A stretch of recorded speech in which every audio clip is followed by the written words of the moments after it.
اب بلا تاخیر میں حسب وعدہ اپنے قائد محترم کے حکم پر میں مائک پر دعوت دینے لگا ہوں۔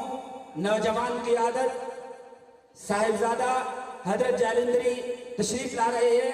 حضرت مولانا احمد حنیف جالندری نوجوان قیادت تشریف لا رہی ہے۔ خیر المدارس کا مستقبل تشریف لا رہے ہیں۔ تو آپ حضرات نے پوری دل جمی کے ساتھ اس نوجوان کی گفتگو سننا ہے۔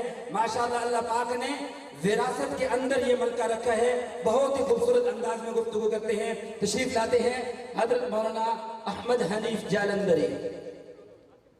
الحمدللہ وکفا والصلاة والسلام علی عبادہ الذین اصطفیٰ اما بعد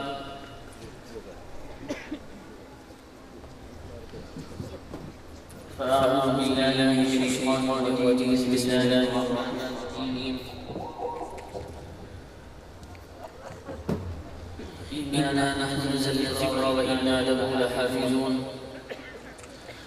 وعن جابر رضي الله تعالى عنه قال قال رسول الله صلى الله عليه وسلم إذا مات حامل القرآن فأوحى الله تعالى إلى الأرض ألا تأكل لحمه فقال يا إلهي كيف آكل لحمه وكلامك في جوفه أو كما قال النبي صلى الله عليه وسلم صدق الله العظيم وصدق رسول النبي الأمين الكريم ونحن على ذلك من الشاهدين والشاكرين والحمد لله رب العالمين.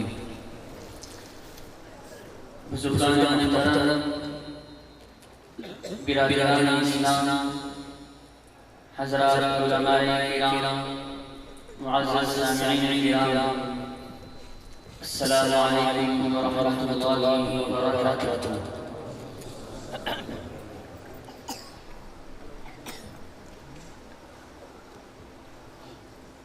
میں اور آپ جس مجلس محفل میں موجود ہیں، یہ مجلس محفل عام مجلس محفل نہیں ہے، بلکہ اس پر لاکھوں مجلس قربان کی جاتی ہیں، اور اللہ رب العزت کی ذات سے امید کامل ہے کہ ہماری اس مجلس کی شرکت اگر خالصۃ للہ ہوگی، اللہ کی رضا کو حاصل کرنے کے لیے ہوگی، تو ہمارا یہ بیٹھنا جنت میں جانے کا ذریعہ بن جائے گا۔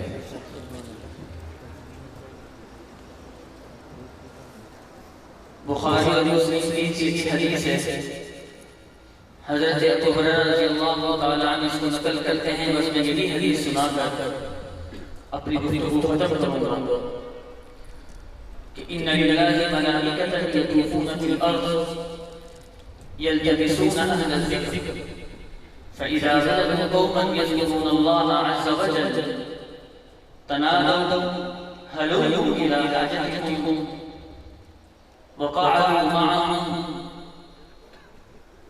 فيحثونهم بأجنحتهم إلى السماء الدنيا کہ اللہ کے چند فرشتے زمین پر چل چل رہے ہوتے ہیں اور وہ اللہ کو یاد کرنے والوں ان کو تلاش کر رہے ہوتے ہیں۔ محدثین سے کیا ذکر سے مراد یہ ہے کہ جہاں قرآن کی مجلس ہو رہی ہو، دین کی بات سمجھائی پوچھی بتائی سکھائی جا رہی ہو، جناب رسول اللہ کا تذکرہ ہو رہا ہو، یہ مراد ہے اہل ذکر سے۔ تو ایک فرشتہ دوسرے فرشتے کو آواز دیتا ہے کہ ادھر آ جاؤ، ہلموا الی حاجتکم، تم جس چیز کو تلاش کر رہے ہو وہ یہاں موجود ہیں، یہ لوگ بیٹھے اللہ اور اس کے رسول کو یاد کر رہے ہیں۔ تو تمام فرشتے فیحثونہم بأجنحتہم، ان کو اپنے پروں میں لے لیتے ہیں یہ سمائی دنیا آسمان دنیا تک۔ جب وہ مجلس ختم ہوتی ہے، فَإِذَا انتشروا جب لوگ بکھر جاتے ہیں، وَعَرَجُوا وَصَعِدُوا إِلَى السَّمَاءِ تو فرشتے آسمان کی طرف چڑھتے ہیں، فَيَسْأَلُهُمُ اللَّهُ اللہ ہم سے پوچھتے ہیں تو کدھر سے آ رہے ہیں؟ هو اعلم، اللہ جانتا ہے کہ یہ کدھر سے آ رہے ہیں. انہ علیم بذات الصدور، دلوں میں پیدا ہونے والے خیالات اور دماغ میں پیدا ہونے والے وسواس کو بھی جانتا ہے. اس کے باوجود اللہ فرشتوں سے پوچھتے ہیں کہ نہیں تم فرشتوں کدھر سے آ رہے ہو؟ فرشتے کہتے ہیں کہ جان عباد اللہ کا الارض، اے اللہ تیرے چند بندے تیرا محبوب کا تذکرہ فلاں یا فلاں گاؤں بستی شہر محلے کالونی ملک میں کر رہے ہیں، ہم وہاں سوچ کرا رہے ہیں. اللہ سے پوچھتے ہیں کہ بتاؤ ماذا یقولون، وہ کیا کہہ رہے تھے؟ فرشتے کہتے ہیں یا رب یحمدونک ویسبحونک ویکبرونک ویہللونک ویمجدونک، وہ تیری حمد و ثنا کر رہے تھے، تیری کبریائی بیان کر رہے تھے، تیری بڑائی بیان کر رہے تھے، تیری وحدانیت بیان کر رہے تھے، تیرے غلبے گا رہے تھے. اللہ خود کہتے ہیں فرشتوں ہل رأونی، کیا انہوں نے مجھے دیکھا ہے؟ تو فرشتے کہتے ہیں واللہ یا رب ما رأوک، ہمارے پروردگار کی ذات کی قسم انہوں نے مجھے نہیں دیکھا.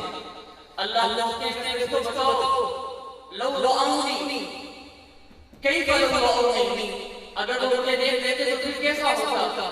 تو فرشتے کہتے ہیں یا اللہ لو رأوک كانوا اشد لك تمجیدا واشد لك تحمیدا واکثر لك تسبیحا، اگر وہ مجھے دیکھ لیتے تو تیری اور شوق سے تسبیح کرتے اور شوق سے تیری ثنا کرتے. اللہ کہتے ہیں اچھا بتاؤ ماذا یسألونی، وہ لوگ مجھ سے کیا مانگ رہے تھے؟ فرشتے کہتے ہیں یا رب یسألونک الجنہ، وہ تجھ سے جنت کا سوال کر رہے تھے. اللہ کہتے ہیں فرشتوں ہل رأوہا، کیا انہوں نے جنت کو دیکھا ہے؟ تو فرشتے کہتے ہیں واللہ یا رب ما رأوہا، اے ہمارے پروردگار کی ذات کی قسم انہوں نے جنت کو نہیں دیکھا. اللہ کہتے ہیں فرشتوں بتاؤ کیف لو رأوہا، اگر وہ میری جنت کو دیکھتے تو کیسا ہوتا؟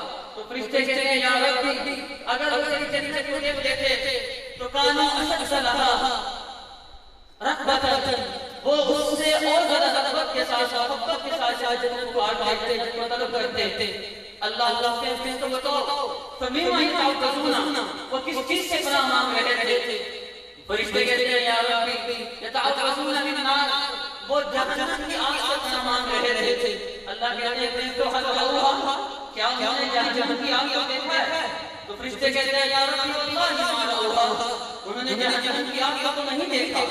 اللہ کہتے ہیں کیف لو رأوہا، کیسا ہوگا اگر وہ جہنم کی آگ کو دیکھ لیں؟ تو فرشتے کہتے ہیں یا رب لو رأوہا، اگر وہ جہنم کی آگ کو دیکھ لیں کانوا اشد لہا مخافۃ واشد منہا فرارا، وہ جہنم کی آگ سے اور بھاگیں گے، ان کے دل میں جہنم کا اور ڈر بیٹھ جائے گا. تو اللہ کہتے ہیں فرشتوں گواہ ہو جاؤ، اشہدکم، میں تم کو گواہ بناتا ہوں کہ انی قد غفرت لہم، اس مجلس میں موجود میرے تمام لوگوں کو معاف کر دیا. وَآتَيْتُهُمْ مَا سَأَلُوا، انہوں نے جس چیز کا مجھ سے سوال کیا تھا میں نے ان کو عطا کر دی، اور جس چیز کا انہوں نے مجھ سے پناہ مانگی تھی میں نے ان کو پناہ دے دی. فَيَقُولُونَ مِنَ الْمَلَائِكَةِ، فرشتوں میں سے فرشتہ کہتا ہے یا رب انما مر وجلس معه وفي رواية وانما جاء لحاجته، فرشتوں میں سے فرشتہ کہتا ہے اے پروردگار ان میں تیرے محتاج بندہ بھی تھا، وہ تیرے دین کی بات سننے کے ارادے سے مجلس میں نہیں آیا تھا، وہ تو اپنے گھر سے کسی اور کام کے ارادے سے نکلا تھا. اس نے دیکھا اس کو وہاں کوئی دوست بیٹھا ہوا ہے، اس کو اس سے کام تھا تو وہ وہاں پر آ کر بیٹھ گیا، سائڈ پر کھڑا ہو گیا. انصاف کا تقاضا یہ ہے کہ اللہ تو ان کو معاف کر دے اور جہنم کی آگ سے آزاد فرما دے جو اپنے گھروں سے تیرے دین کی بات سننے کے ارادے سے مجلس میں آئے تھے، لیکن اس کو معاف نہ فرما جو نکلا کسی اور ارادے سے تھا اور یہاں پر بھی اپنی کسیاں کے مقصد میں آ کر بیٹھ گیا. تو اللہ فرماتا ہے اے فرشتوں میں نے اس شخص کو معاف کر دیا اور جہنم کی آگ سے آزاد کر دیا کہ جو اپنے گھر سے میرے دین کی بات سننے اور میرے محمد صلی اللہ علیہ وسلم کے لیے مجلس میں آ کر بیٹھا تھا، اور میں رب نے اس شخص کو بھی معاف کر دیا جو نکلا کسی اور شخص سے صالح آج لوگوں کے پاس گیا. کیوں؟ ہم القوم لا یشقی بہ جلیسہم، یہ ایسے لوگ ہیں اللہ والے کہ ان کے پاس بیٹھنے والوں کو محروم نہیں کرتا. آخر بات آپ سے عرض کر کے جانا چاہتا ہوں کہ میرے انشاءاللہ اللہ تعالیٰ سے امید ہے کہ اس مجلس میں اگر میں اور آپ جب اللہ کو راضی کرنے کے لیے بیٹھیں گے تو آج ہماری بخشش کا سامان تیار ہو جائے گا۔ یہ جو میرے بھائی بیٹھے ہیں جنہوں نے قرآن کریم کی سیا ہے، آپ سے درخواست کرتا ہوں کہ جتنا ہو سکے اس کی عادت کیجیے، کیونکہ حفاظ قرآن کی عادت کرنے کا اللہ کے رسول نے حکم دیا ہے، اور ہمارے اکابر نے ایسے حفاظ قرآن کا عادت کیا ہے اور پھر قدرت نے عجیب مناظر دکھائے ہیں۔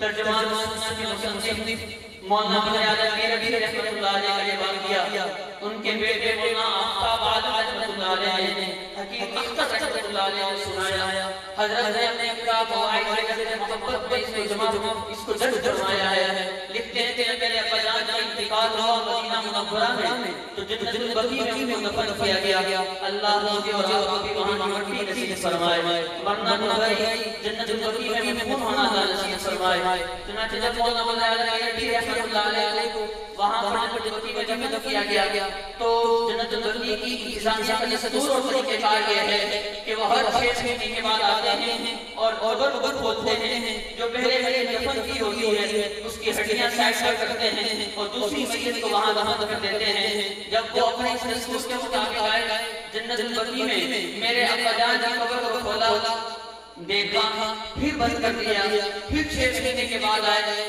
قبر کو کھولا، دیکھا اور بند کر دیا، پھر 6 ماہ کے بعد آئے، قبر کو کھولا، دیکھا اور بند کر دیا۔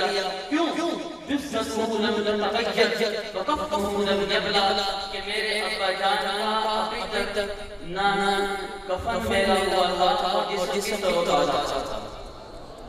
تو وہ فرماتے ہیں کہ 1.5 سال کے عرصے میں 3 دفعہ انہوں نے یہ عمل کیا، تو میرے ذہن میں اس کی وجہ یہ آتی ہے کہ میرے ابا جان کا ایک خاص کام تھا، اور وہ یہ کہ جس طرح وہ قرآن کریم کی طرف پاؤں نہیں پھیلاتے تھے کہ یہ قرآن کے ادب کے خلاف ہے، اسی طرح جب ان کو یہ معلوم ہو جاتا تھا کہ اس بچے کے سینے میں قرآن ہے تو وہ چھوٹے بچے کے طرف پاؤں نہیں پھیلاتے تھے۔